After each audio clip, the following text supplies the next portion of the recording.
Góðan daginn og velkomin í Öryrkjaráðið.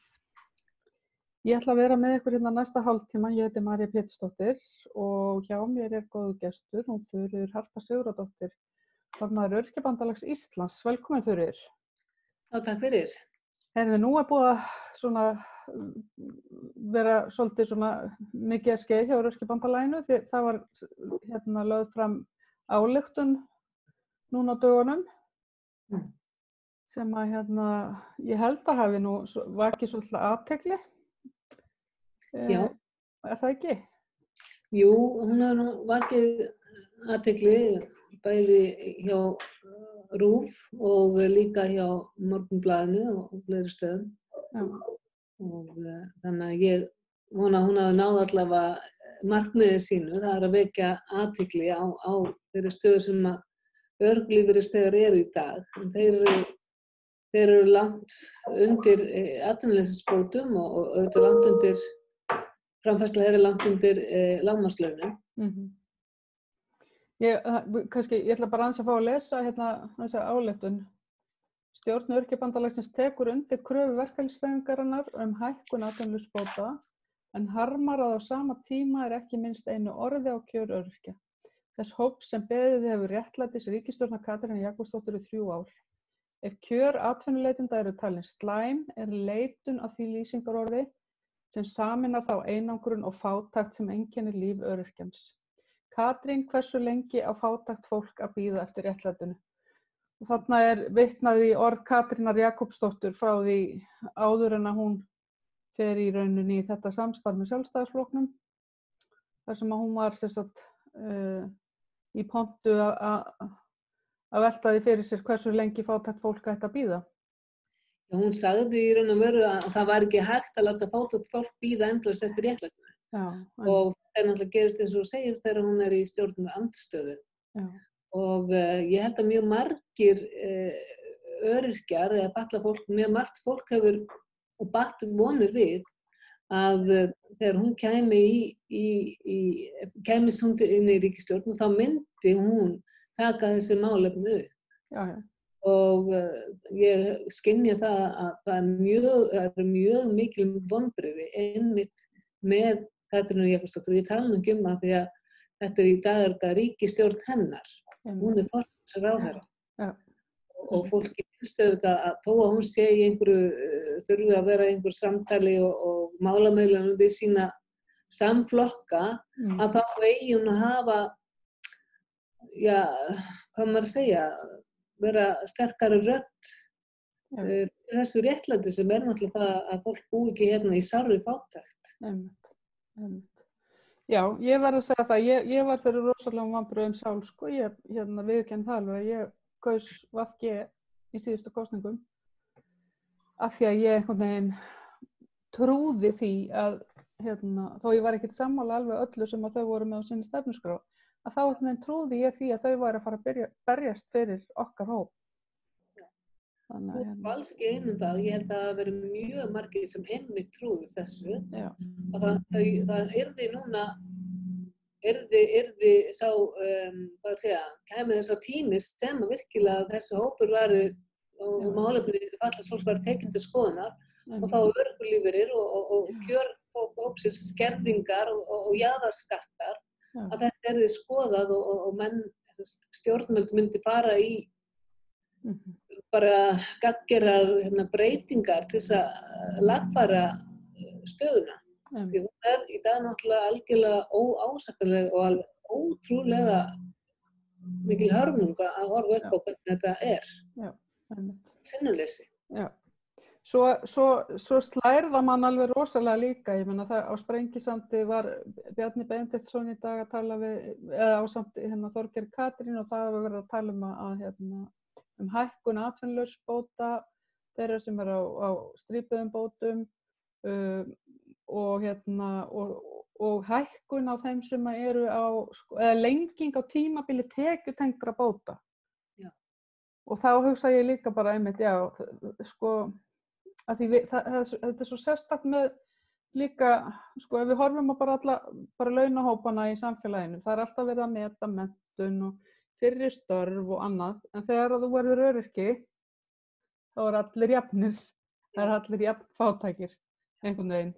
Auðvitað fá einhverjir frá lífeyrissjóðum eitthvað og annað, en það samt skilur, það ekkert verið að meta hversu lengi þú vannst einhvers staðar þannig lagað eða hvaða starfsreynslu þú hefur eða hvaða nám þú hefur á baki, þú ert bara öryrki. Já, og það náttúrulega líka þannig að þú talar nám, að það fullt af fólki sem lendir í veikindum eða slysum sem veldur því að það getur ekki starfað við það sem það lærði til. Og þar bætist ofan á línlán sem að gagnast ekki fólki. Og enn sem komið þetta nú þannig að þú getur fengið frystingu. Það er gjörsamlega útilokað að það er niðurfellt og það svo ótrúlega skrítið. Já, það er alveg stórfurðulegt og mér finnst líka svo furðulegt hvað það varðar að þú getur sótt niðurfellingu en þú veist að fyrirfram að hún verður ekki samþykkt. Já, það er kannski, þú þarft að vera með mjög mikil rök til að fá frystingu, niðurfellingu. Og þetta ofboðslega íþyngjandi fyrir fólk og þetta fólk á besta aldri með sína skuldbindingar að lenda í stærsta áfalli lífsins sem að missa heilsu eða færni og lenda þá niður á eins og þú segir, það allir jafnir á örorkulífeyri sem í dag 255.000 krónur fyrir skatt. Og það stærstur hluti örorkulífeyrisþega á þessu strípuðu örorkubótum.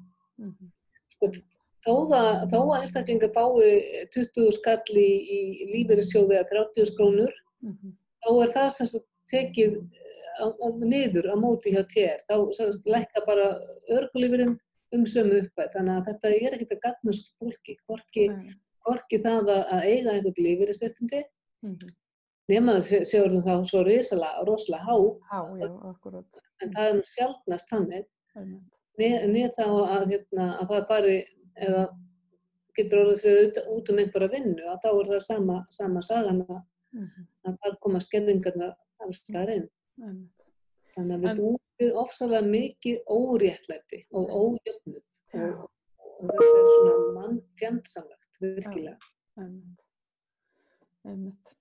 Heyrðu, og verkalýðs nú var skrifað undir hennar samning í sumar, eða þessa vilja yfirlýsingu, verkalýðsfélagið með ásamt þér, afsakið. Já. Samtök launafólks og Öryrkjabandalagið, þeir skrifa undir nákvæmna vilja yfirlýsingu. Já, vilja yfirlýsingu. Þar sem að Samtök launafólks ætlar að standa að baki kröfum öryrkja bandalagsins. Það svona að reyna að knýja þegar við reyna að knýja hækkun örorkulífeyris eða einhverja annara kjarabóta og jafnvel líka bara þegar við erum að tala aðgengismál og ýmislegt fleira, að þá ætlar verkalýðshreyfingin eða Samtök launafólks að standa með okkur sem bakherlar. Og það var þessi yfirlýsing.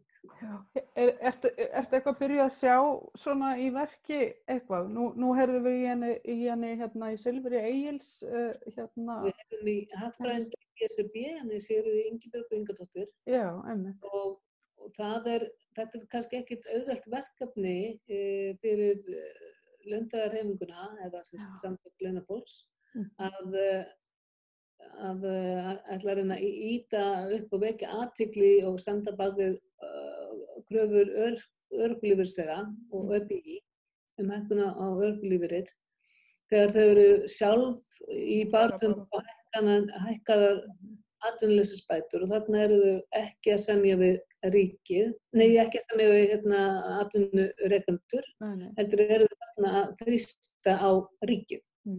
Þannig að það er kannski ekki auðveld staða sem þau eru í, en ég var ofboðslega ánægð að heyra í henni Sigríði Ingibjörgu í gær, þar sem hún einmitt talar að það verði að hækka örorkulífeyris, hann hafi ekki náð þeirri hækkun sem hann hafi þurft og hér sé mjög mikil fátækt meðal öryrkja. Þannig að og þetta sérst að hún talar að bætur almannatrygginga hafi ekki hækkað eðlilega áramót.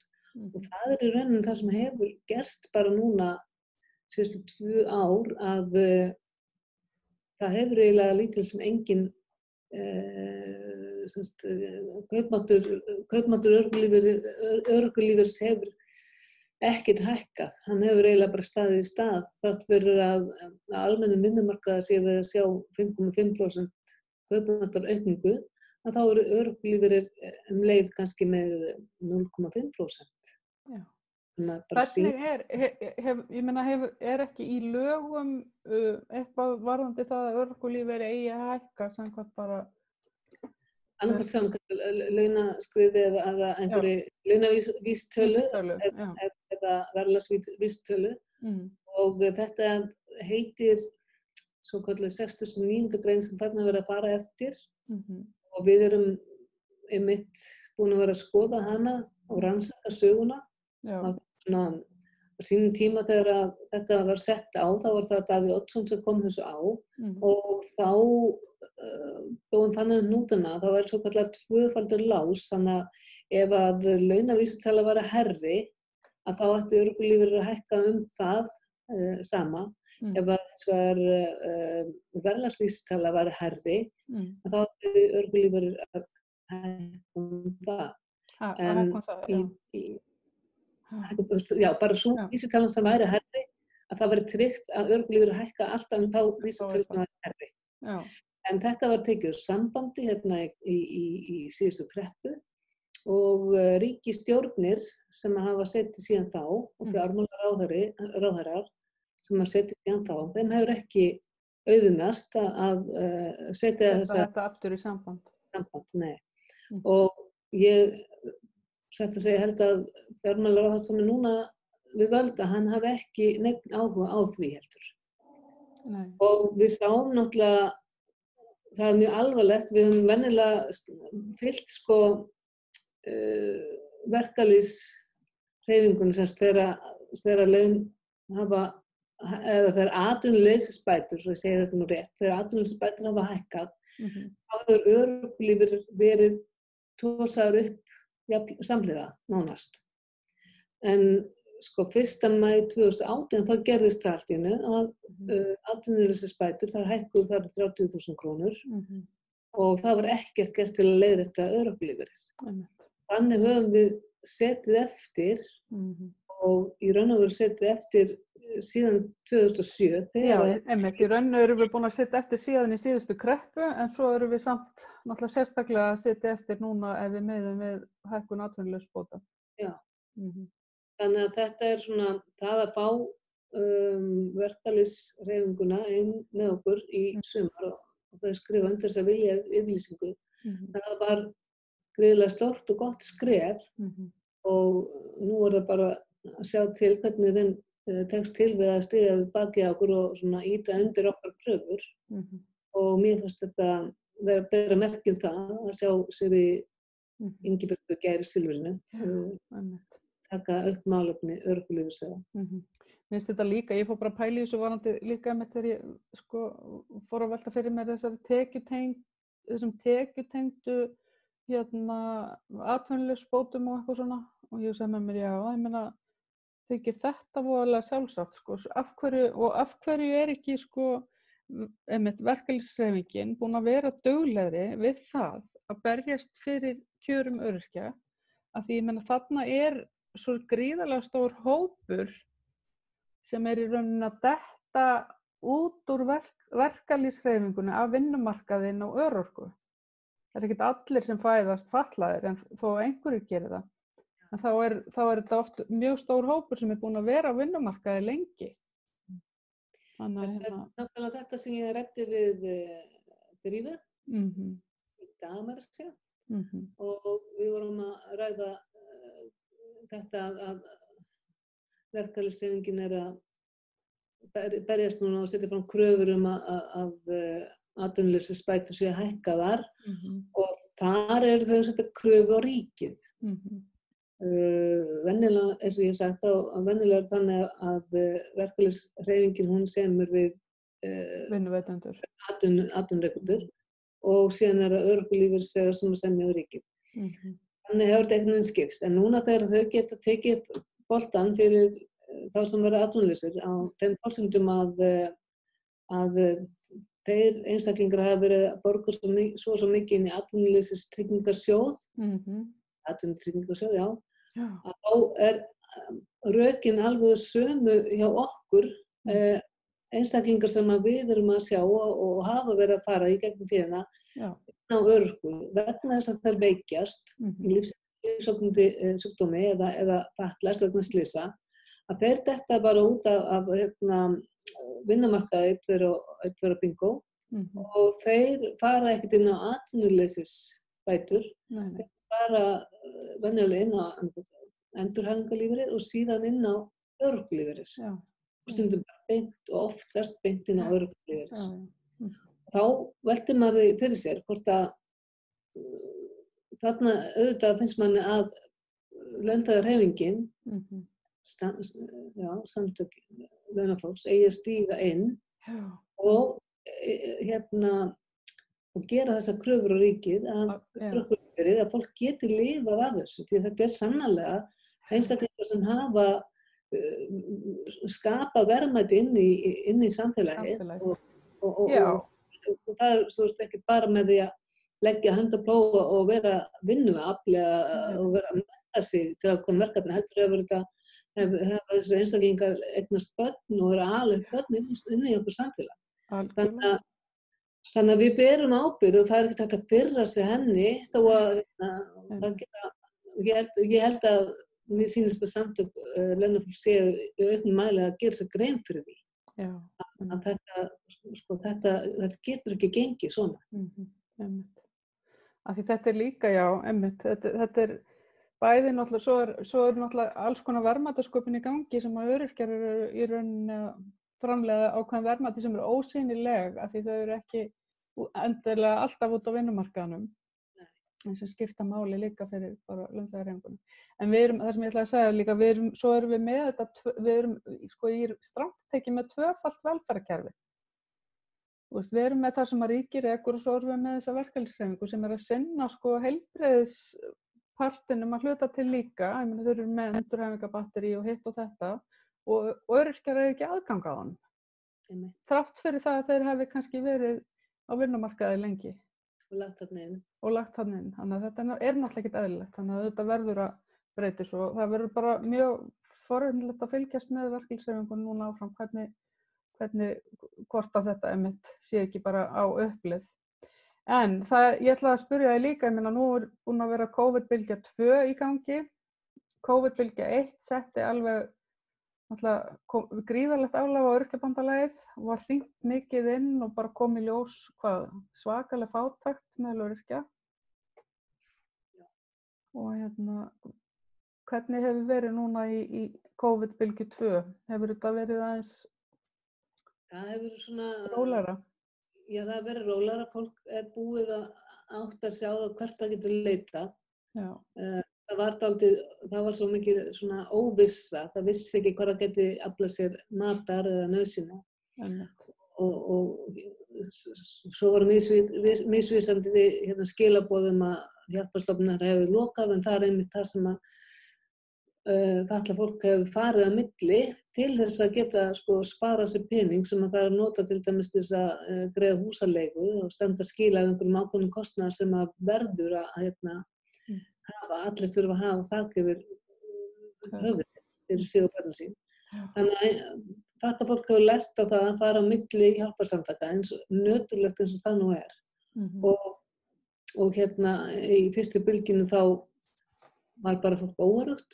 Svo voru bara þannig stefni líka þeir vildi ekkert fara út á meðal fólks og vissu heldur ekki hvert er þetta að leita. Fólk var að reyna að panta sér í búðunum og þá var stopp þar af því það einstaklingar voru kannski ekki með kreditkort og þá gátu búðunum og fyrir utan það þá var það bara miklu dýrara. og svo var fólk náttúrulega heima með börnin sín og það útheimti bara meiri kostnað líka. meiri kostnað þar. Þetta svona, ég held að mér sýnist að fólk hafa einhvern veginn svona lært aðeins betur þetta núna. Það hefur samband innan aðgerðarna COVID.is og síðan það, og við sjáum og vitum að það að leita í auknum mæli til hjálparsamtaka. Það hefur ekki fækkað þar, það fjölgað gríðarlega mikið í sumar. Og hvað kom ekki rannsókn, voru þeir ekki að gera hjálparstofnun kirkjunnar einhverju rannsókn sem að benti til 60% aukningar á fátækt hjá sérstaklega einstæðum mæðrum? Jú, það var sko tala sem ég fekk samanborið mars og apríl í 2019, samanborið mars og apríl 2020. Og þá var þetta verið 60% aukning á milli þessara mánaða og það stærstu hópurinn sem kom inn, það voru fatlaðar einstæðar mæður sem voru með framfæri.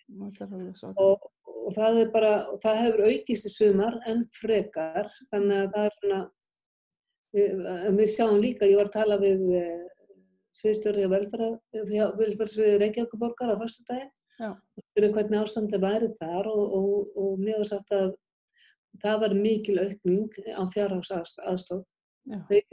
Reykjavíkurborg, hún ákvað líka bara, hún vissi að þetta myndi koma og hún sagði að þetta verður sennilega bara ennþá meira eftir sem líður á og þau eru svona búin að reyna að undirbúa sig undir það. Og ég gerir ráð fyrir að önnur sveitarfélög vonandi þau geti fetað í fótspor Reykjavíkurborgar með þetta. En best af öllu auðvitað væri það að ríkið stígi inn og færi bara gagngert í því að leiðrétta kjör öryrkja eða fatlaðs fólks og hækka þetta upp í sko lágmarksframfærslu sem þá lágmarkslaun. Því að það framfærslu upplifist það aldrei að vera undir því.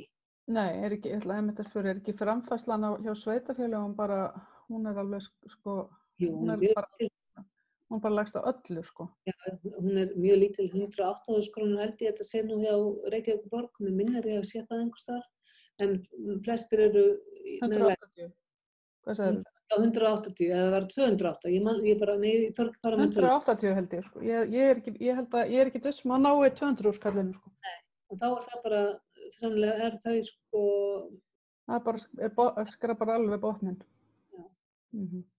Þannig að þetta er kvíðvænlegt fyrir fólk og kvíðvænlegt fyrir atvinnulaust fólk að þurfa að reyna að draga fram lífið á hvort sem er atvinnuleysisbætur eða örorkulífeyrir.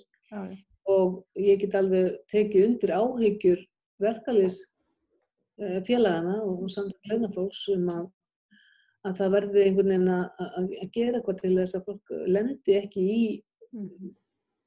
miklum greiðsluvanda og ná ekki að standa við sína skuldbindingar á meðan þetta er svona tímabundið ástand. En leið bendir maður á að nákvæmlega sama hluturinn gildir örorkulífeyrisþega og fatlað fólk. Það er bara skuldbindingar líka. Það er ekki tímabundið ástand. Nei, það er ekki tímabundið ástand og við berum bara meiri þurfum að greiða meira í lyf og læknisþjónustu og það er ekki eins og meira fyrir okkur að lifa í rauninni. Miklu dýrara, það er dýrara að lifa og það er ekki heldur eins og margir halda út í samfélaginu að strípar örorkulífeyrir sem ég alltaf að tala og er allt og lágur, bara núna 220.000 krónur útborgaðar. Það er þannig að fólk fái svo alls konar svona auka sporslur inn. Það er ekkert allir sem fá það. Það er náttúrulega sumir sem fá það. Sumir fá já, svo er það svo lítið. Sumir fá einhverja uppbót vegna lyfja og sumir fá uppbót vegna barna. Það er 1000 kallar. Ég veit það. En ná samt aldrei einhverjum 300 kalli, sko. Nei, menn þú nærði aldrei upp í einu svona lágmarkslaun. Nei, nefnilegt. Þú með sko hæstu aldurstundu uppbótina og þú sért með heimilsuppbót eða býr aleinn. Já. Með þinglastan leigusamninga eða eigin húsnæði. Það áður samt ekki eins og 334.000 krónur í lágmarkslaunum í dag. Já. Það er alveg saman hvað við bætum við, það er ekkert mikið af viðbótum en það ná ekki eins og þessu. Svo ég fór að huglega núna á sko, nú liggja sjúkdómar oft í ættum. Bæði geðræn veikindi og bara svona ónæmiskerfi sjúkdómar, vefjatengdir sjúkdómar. Þannig að oft eru bara, börn með sjúkdóma foreldra sinna og annað. Og ég þekki í mínu umhverfi til dæmis það að það eru fullorðnir einstaklingar en börn með út frá minni kynslóð séð eru það börnin sko sem eru á örorku líka með sjúkdóma og eru með alveg hrikalega lélegar tekjur. Ein manneskja komin í skuldir af því að bara þetta hefur ekki verið hægt og þarf að borga láni sem bara var einhver yfirdráttur sem var skuldbreytt í lán og þá þarf að reyna einhvern veginn að aðstoða manneskjuna. En allir í kringum manneskjuna eru líka öryrkjar. Já. Og þú veist, og þá er þetta spurning, getur mamman og amman og þessi, þú veist, amman er ellilífeyrisþegi, mamman er öryrki, skilurðu, getur fólk séð af einhverjum 5.000 kalli eða 10.000 kalli af sínum launum til þess að bjarga þessari manneskju. Og það er eiginlega ekkert hægt. Nei, það er ekki Þetta er eitthvað svo glötu staða fyrir sko marga öryrkja sem að því smám saman við það að vera í svona fátækt þá endaru sko bara í skuldum. Það er bara, segir sig sjálft. Og svo einhvern veginn ef að þú ert einmitt það óheppin að vera með arfgenga sjúkdóma og það eru bara allir í kringum þau eru veikir. Þá er einhvern veginn ekkert bakland, enginn til að hjálpa þér. Það er engin aðstoð að hafa. Það er svona eiginlega bara opinberast enn og aftur hversu óbúslega sinnulaus stjórnvöld hafa verið og látið sig þetta svona málefni algjörlega reka á reiðanum. Já. Og ég held að við getum öll bara verið dálítið sammála það að þau hafa bara ekki staðið sína vakt eða sína plikt. Engan veginn. Og þetta er eiginlega svona þetta er mjög dapurt þar sem að í raun og veru að okkar hópur, örorkulífeyrisþegar, inni sko ríkið er þeirra eina skjól. Já, og það er dálítið harkalegt þegar að fólki bara mætt með óbúslega tómlæti og svona kannski viðhorfum og eitthvað svona þetta er bara að fólk eigi bara að redda sig sjálft. Já. Og náttúrulega eins og ég hef stundum bent á að það er náttúrulega ekki forsvaranlegt að hjálparsamtök séu sett sko ábyrgðina því að brauðfæða fatlaða fólk sem settur að hjálparsamtök. Þetta er náttúrulega svo hörmulegt að við skulum í alvörinu upplifa þetta í dag hérna í okkar ríka landi að það er sko þingum tárum tekur að tala þetta. Þetta er bara Svo hefur verið í umræðinu núna, ég var að tala við hann hérna Rúna Björn Herrera í þætti hérna daginn varðandi hjúkrunarheimilin og þar er bara ríki og sveitafélög að kasta málin á milli sín eins og heitri kartöflu. Já. Hver á að fjármagna NPA-þjónustuna og meðan bara eins og Rúnar orðaði það svo vel á meðan bara það er bara kvóti á mannréttindum. Þetta er nákvæmlega þannig, það er alveg rétt hjá Rúnari. Þetta er kvóti á mannréttindum sem er settur þarna inn og þetta er ekki leyfilegt samkvæmt lögum í raun og veru. Samkvæmt lögum, nei, einmitt.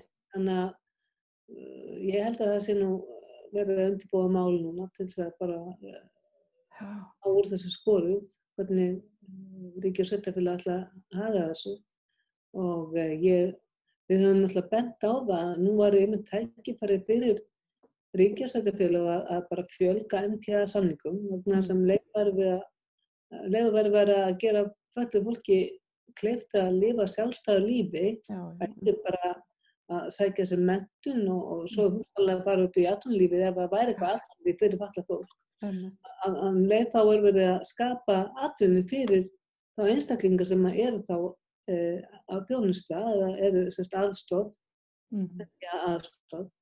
Og þetta er svona frekar nýr starfsvettvangur og starfsheiti hér á Íslandi. Þannig að þetta var tækifæri, mjög mikil leið væri svona hluti já, leiðir þetta svona hluti af því að breyta viðhorfi. Já, Þegar fleiri ná þessum skilningi að það er að fatta fólk og öryrkjar ekkert á örorkulífeyri að gamni sínu. Þetta er ekki eitthvað sem einhver óskar eftir. Óskar eftir því að veikjast. Bara staða sem fólk lendir í og þetta er bara okkar, þetta er bara margbreytilegt samfélag sem að atvinnuveitendur, ríki og sveitarfélag verða bara að sætta sig við að og þurfa að mæta fötluðu fólki þar sem það er statt og gera því kleift að að lifa sko sjálfstæðu lífi eins og kveður á í samningi Sameinuðu þjóðanna um réttindi fatlaðs fólks og í heimsmarkmiðunum einnig. Þannig að mér finnst nú bara að vera komin tími til að ríki og sveitarfélög svona staldra við og sérstaklega ríki náttúrulega.